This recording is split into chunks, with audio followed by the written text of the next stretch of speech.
Selamat sore, kami dari mahasiswa Stikving jalur B mau mempraktekkan tentang tentang SAP individu terhadap pasien dengan diabetes mellitus. Saya Eni Eko Pujiastuti, NIM 2019-02-045 sebagai pasien. Dan saya Rita Tati, NIM 2019-02-068 sebagai perawat.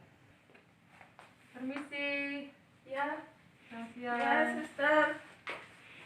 Dengan Ibu Eni. Iya, suster. Ibu, saya perkenalkan, nama saya Rita Tati. Iya. Ibu, saya mau memberikan penyuluhan tentang diabetes. Bisa minta waktunya sebentar, Ibu? Oh, boleh, suster. Ya. Mari.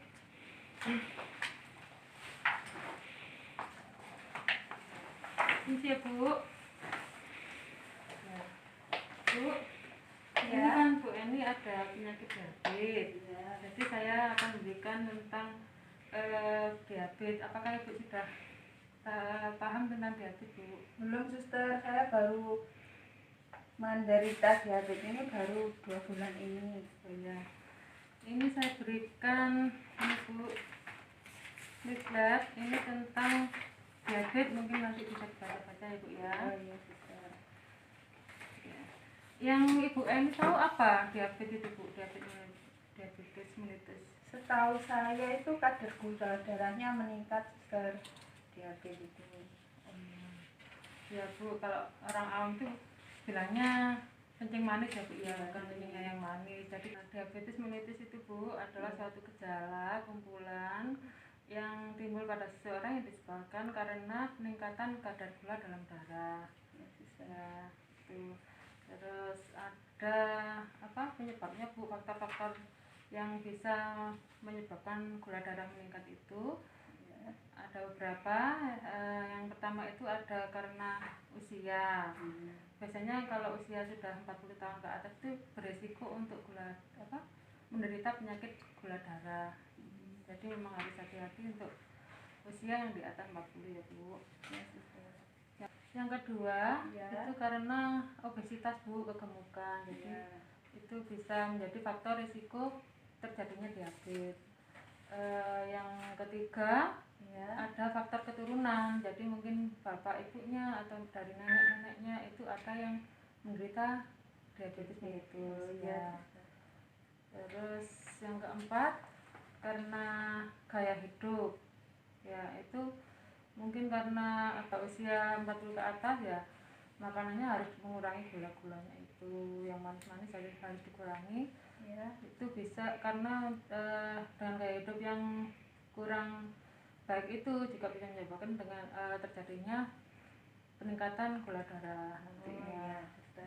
Yang selama ini Ibu rasakan mungkin gejalanya yang akhir-akhir ini ada banyak minum, banyak kencing, banyak makan, ada enggak, Bu?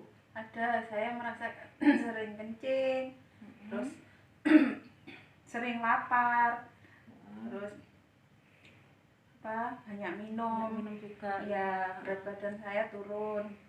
Oh ya, ya itu tanda awalnya memang begitu, Bu. Jadi banyak makan, banyak minum, banyak kencing itu. Tapi berat badannya turun. Terus gejala yang lanjut itu biasanya badan lemes, terus ada kesemutan bisa di kaki, bisa di tangan, atau ada rasa kesemutannya itu kayak gatel gitu loh, Bu. Itu juga mungkin dari awal diabetesnya ya. Terus ada kulit kering, jadi terasa gatal juga. Iya, suster, saya merasakan itu. Kayak gitu ya, Bu ya. Bu, diabetes ini memang penyakit yang kronis, jadi lama dan nggak bisa sembuh ya. Jadi kita harus mempertahankan gula darah yang nggak bisa sembuh, suster. Nggak bisa. Jadi itu untuk penata laksanaannya ada beberapa. Jadi dengan diet harus dietnya itu harus yang sesuai. Misalnya itu pertamanya 3J kalau kita biar bisa ingat ya, Bu ya. Itu jenis makanannya ya. Terus jadwal sama jumlah. Oh, jadi jenis, jadwal, sama jumlah. Ya, betul Bu. Iya. Terus yang kedua dengan olahraga. Ya, itu karena kan banyak komplikasinya kalau diabetes itu, jadi olahraga ini bisa mengurangi untuk komplikasinya. Olahraganya tiap hari, Suster? Ya, bisa tiap hari atau seminggu lah 3 kali, itu nggak apa-apa. Ya, terus dengan memantau gula darahnya, dicek Bu. Jadi ada untuk cek gulanya yang biasanya kita lakukan itu Bu, bisa di rumah nanti dilakukan. Saya enggak punya, Suster. Ya, nanti bisa minta di puskesmas atau di apotek bisa Bu, nanti kalau cek gula itu. Yang penting rutin dan tahu. Kalau memang stabil itu biasanya nggak harus tiap hari. 2 hari nggak apa-apa. Bisa ditambah dengan obat. Jadi diabetes itu ada obatnya juga untuk menurunkan gulanya. Harus rutin juga ya, Suster? Rutin. Ya. Terapinya rutin. Ya, itu kenapa kok ada penata laksananya itu karena diabetes ini Bu, komplikasinya yang berbahaya. Soalnya bisa ke jantung, bisa ke penglihatan, jadi matanya kabur, terus katarak juga itu ya bisa karena diabetes. Terus bisa ke ginjal, terus ke gangguan kulit atau sarafnya, jadi kayak ada luka itu kalau misalkan nggak diperhatikan, lah itu karena gulanya tinggi, lukanya nggak sembuh-sembuh, atau bahkan bisa sampai terjadi luka yang namanya gangren itu Bu. Oh, yang bau itu ya, ya betul Bu. Kadang juga ke gairah seks juga bisa menurun itu. Mungkin dari penjelasan saya ada yang Ibu Eni kurang dimengerti atau mau ditanyakan Bu? Ini Suster tentang diet tadi. Itu makanan apa saja yang boleh dan yang tidak boleh? Oh iya.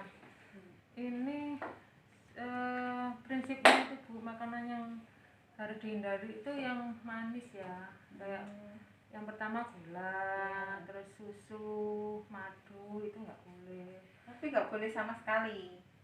Kalau gula sekarang kan ada kayak gula yang khusus untuk diabetes itu bisa Bu. Ya, terus yang boleh itu kalau untuk makan karbohidratnya itu boleh nasi, kentang, roti itu masih tetap boleh Bu. Jadi nggak apa-apa itu, cuman takarannya yang dikurangi. Oh gitu ya. Kalau untuk buah-buahan itu yang boleh itu jambu, itu nggak ada pantangan. Pepaya boleh. Ya. Kalau yang nggak boleh itu nangka, durian, leci, nggak boleh ya? Nggak boleh Bu. Kalau yang yang dibatasi seperti mangga, jeruk, nanas itu boleh, tapi sedikit gitu. Ada timbangannya gitu ya. Gitu Bu.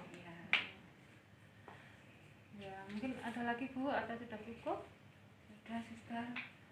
Oke, nanti kalau mungkin Ibu kurang jelas bisa dibaca lagi yang tadi saya berikan.